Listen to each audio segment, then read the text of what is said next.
bimwe mu bintu byatumye umuhanzi wacu Itahi wacu Bruce Melody ndetse n'umuhanzi w'umunyatanzania Diamond Platnumz badasohora indirimbo yabo mu iki cyumweru tugiye kurangiza nk'uko bari barabiteguye.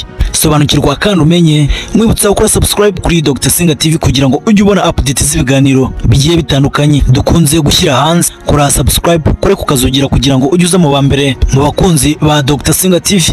Uyu munsi tutake ya mbere y'ukwa gatanu 2025 nk'uko twabitangaje mu minsi yashize. Umuhanzi Bruce Melody na Diamond Platnumz murabizi ko mu minsi ishize higeze kuvugwa uruntu ku mikoranire ya Bruce Melody ndetse na Diamond Platnumz.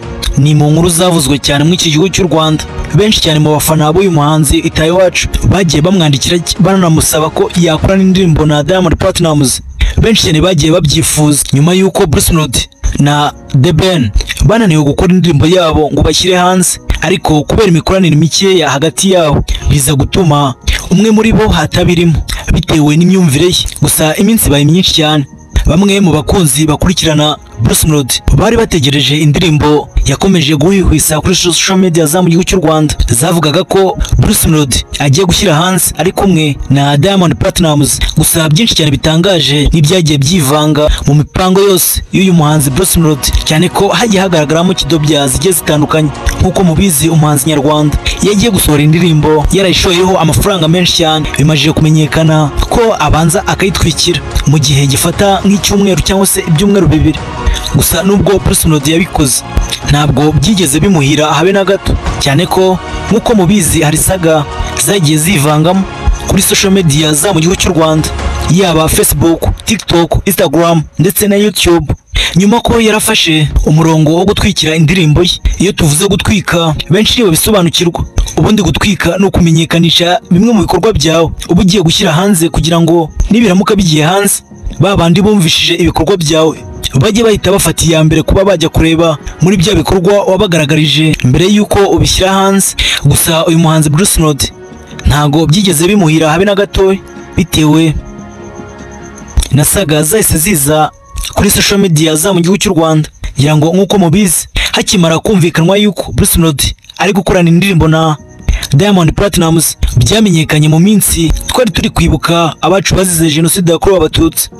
Nyuma y'ibyo ngibyo birangiye, haje saga za ba DJ Brian na ba Jihad kuri social media baje batezaho kaduruvayi, hazaho bayakamwana ndetse na Nzovu bakunze kugaragara ku ma YouTubers cyangwa se ku macano agiye atandukanye mu gihugu cy'u Rwanda, yewe cyane kuri TikTok, Instagram ndetse na Facebook.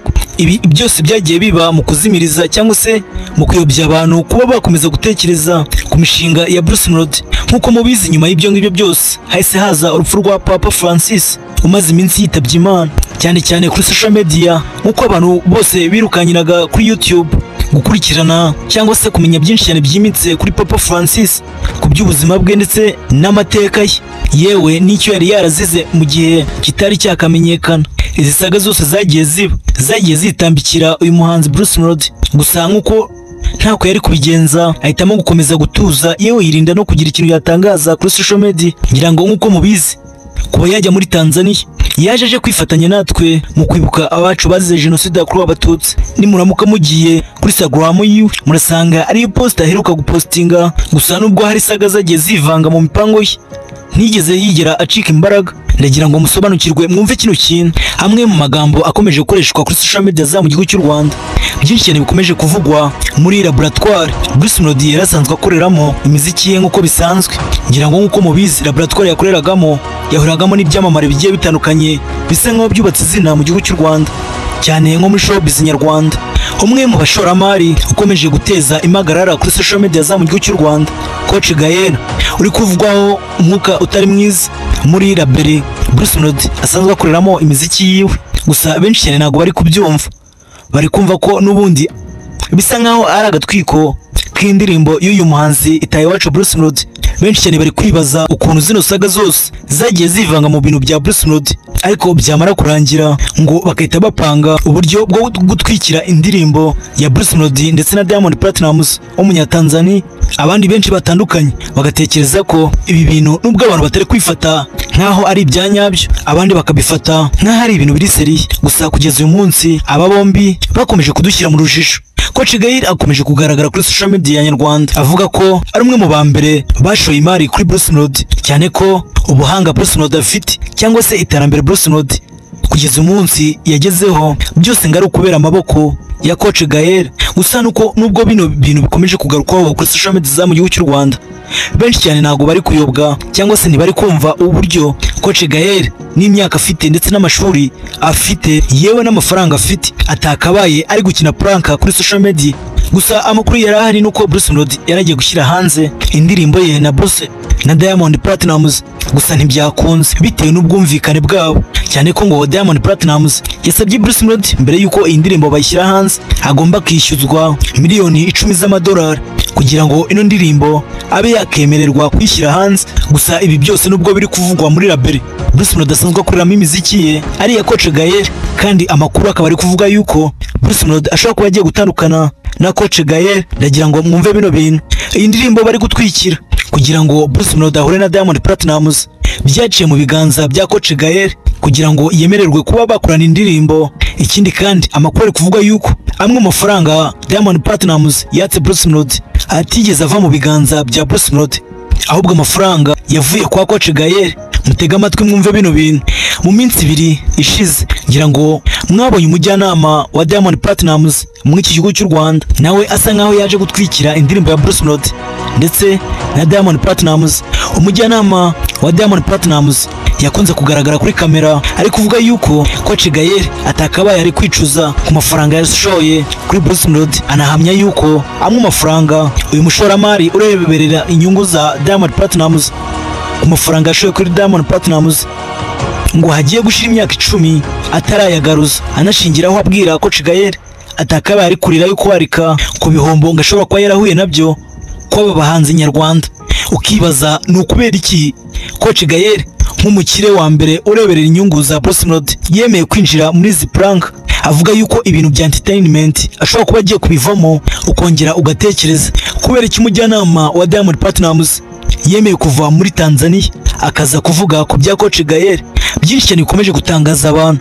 Ubu bwari bwo bwa mbere umushoramari ureberera inyungu za Diamond Platnumz agaragaye kuri kamera avuga ku bivugwa muri social media cyangwa se muri showbiz nyarwanda. Iyi ndirimbo ya Bruce Melody na Diamond ikaba iri kwikirwa ahantu hose hashoboka kugira ngo izazi idasanzwe. Byagiye bivugwa cyane ko Kenny Solo na Element L bashobora kuba bagiye kwimuka muri laboratoire bari basanzwe bahuriramo n'uyu muhanzi Itayi Wacu.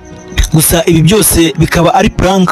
Ngira ngo nkuko mubizi hari amafaranga Element L yari kwishyuzwa na Coach Gael, ngira ngo ibyo bintu byaraje bitabiburirwa irengero kubwo abantu bari bamaje kubavumbura. Kandi ikindi aba bombi uko ari bane, yaba Coach Gael, Element, Bruce Melody ndetse na Kenny Solo, bose bagiye gusohora indirimbo zikurikirana. Bruce agiye kubanza, Kenny Solo ahita akurikiraho, Element L akaba ari we uzaheruka, kandi aba bose bakaba bafitwe na Coach Gael. Ukibaza ibi bintu amaherezo n'ayahe? Ese bizagarukira he? Benshi cyane bari mu rujijo kubw'amagambo atari meza n'umwuka mubi uri kuvugwa hagati ya Bruce Melody na Coach Gael, uzwiho kuba yarafashije Bruce Melody akaba ari wamugize uwo ari we kugeza uyu munsi. Byinshi byagiye bivugwa hagati ya Bruce Melody ndetse na Coach Gael. Murabizi hari igihe amakuru yigeze kuza atangaza avuga ko iriya modoka Bruce Melody agendamo ya Brabus ngo burya igendamo nk'intizano, imodoka ni ya Coach Gael ngo inamwanditseho yewe n'ibyangombwa byose n'ibye, ariko bagiye bashyira mu rujijo abantu ntibabasha gusobanukirwa kugira ngo batwikire muri zimwe mu ndirimbo Bruce Melody yagiye ashyira hanze mu icyo gihe. Ndetse n'iyo modoka yagiye igaragaramo cyane, igihe kikaba kimaze kuba kinini cyane mu kuba Bruce Melody afitwe na Coach Gael. Ubwo iyi ndirimbo itagiye hanze mu iki cyumweru tugiye kurangiza, amakuru ari kuvugwa ni uko indirimbo ya Bruce Melody na Diamond Platnumz ushaka kuzajyaho ku wa mbere wa kiriya cyumweru tugiye gutangira. Ubwo amasezerano Bruce Melody yarafitanye na Diamond Platnumz bakaba aribwo bazayasesa kugira ngo yemererwe kuyishyira hanze. Ngibyo mu bintu byari byaratumye indirimbo ya Bruce Melody itinda gusohoka, byari byaratewe n'ubwumvikane bukeya ku kibazo cy'amafaranga yarafitanye na Diamond Platnumz. Gusa nk'uko byakomeje kuvugwa cyane, reka turebe ko ku wa mbere cyangwa se mwakira cyumweru indirimbo igomba kugera hanze. Mwibutsa gukora subscribe kuri Dr Senga TV kugira ngo ujye ubona update z'ibiganiro byacu. Kora subscribe, ukore kukazogera, yaba duhuriye kuri Instagram, kora follow, TikTok, kora follow, Facebook, kora follow kugira ngo ujye ubona update za bimwe mu biganiro tugenda dushyira kuri YouTube. Naho butaha my friend.